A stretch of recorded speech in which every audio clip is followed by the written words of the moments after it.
Magandang hapon, kami nga pala ang pangkatatlo. At ito ang aming gagawin. Bumuo ng isang talata at tukuyin kung ang mga nasabing pangyayari sa dula ay makatotohanan o hindi. Gumamit ng mga salitang nagpapahayag ng katotohanan kagaya ng sa totoo, talaga, tunay at iba pa. Gawing masining ang pag-uulat.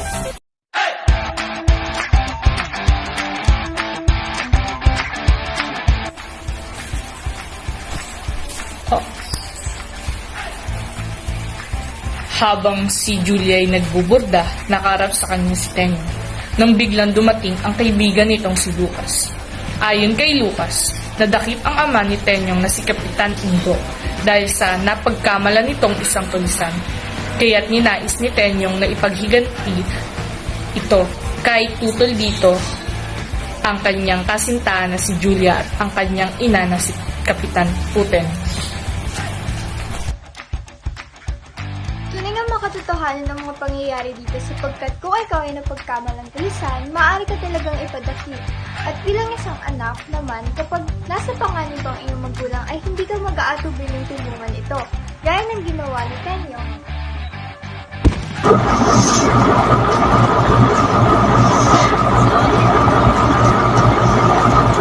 Masasabi kong makatotohanan dito dahil nagpapatunay ito ng pagmamahal ng isang anak sa kanyang magulang. Katulad na lamang ni Tenyong na ipinaghiganti niya o ipinagtanggol niya ang kanyang ama dahil alam nitong hindi makatotohanan na natulisan ang kanyang ama na si Kapitan Ingo.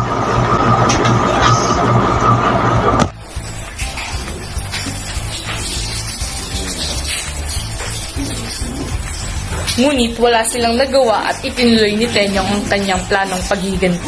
Ito ang naging dahilan ng pagkakalayo ni Julia at Tenyong.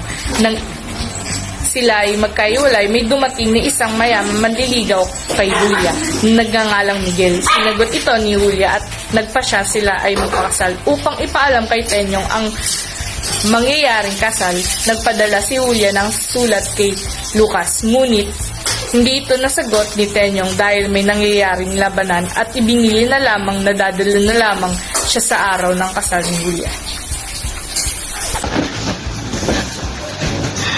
Masasabi mong makatotohanan ang pangyayaring ito sapagkat lahat naman talaga tayo ay may intensyong gumante o may plano magigante sa isang taong may nagawang mali sa atin. Hindi na natin maalis ang katotohanan sa bawat buhay ng tao ay may aalis at may dadating.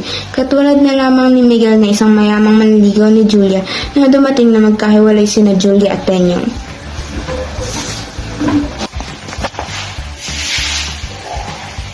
Kung ikukumpara ang talatang ito sa tunay na mundo ay hindi ito makatotohanan dahil sa loob ng isang relasyon ay hindi maiiwasan ang taong manghihimasok para ito'y sirain.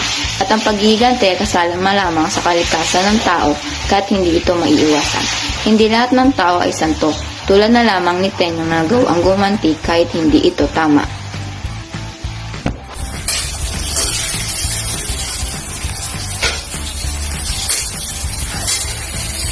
Sa pag-aakalang ni Julia na patay na si Tenyong, kahit labag sa kanyang kalooban ay pumayag na siyang magpakasal kay Miguel. Sa mismong araw ng kanilang kasal, dumating si Tenyong sa simbahan na duguan at parang malapit ng mamatay. Kaya pinatawag ang kura upang makapangumpisal ito. Para sa akin, ay eksenang ito ay hindi makatotohanan. Dahilan na walang pruweba na ang isang sugatan ay magtatagal ng isang oras sa loob ng simbahan o kahit saan pa man.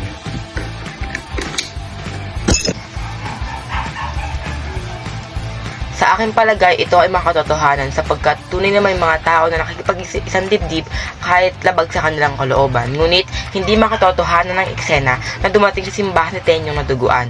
Dahil para sa akin, kapag ikaw ay duguan at sugatan, ikaw ay mabilis babawian ng buhay.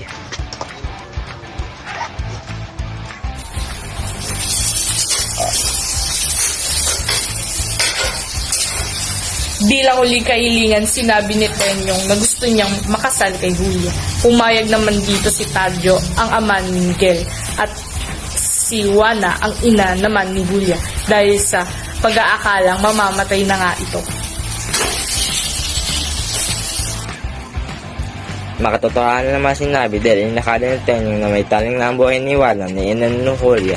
Kaya ang huling niling ni Tenyo ay ang mapangasawa si Julia na sinakayo na naman ni Teddy na ama ni Miguel. Kaya basta sabi kong tunay ito.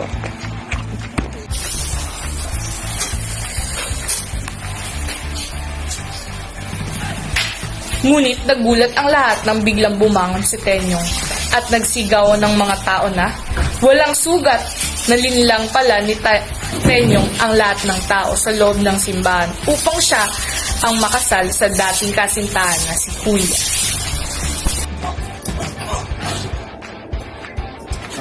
Sa totoo lang ay masama ang magsinungaling sa kapwa, lalong-lalo na sa iyong minamahal. Dahil naniniwala ko sa kasabihan na kahit ang pinakamaliit na kasinungalingan ay kayang sirain ng pinakamalaking tiwala. Katulad na lamang sa ginawa ni Tenyong na bumangon at nagsigawan ang lahat na walang sugat dahil nilinilang niya ang mga ito.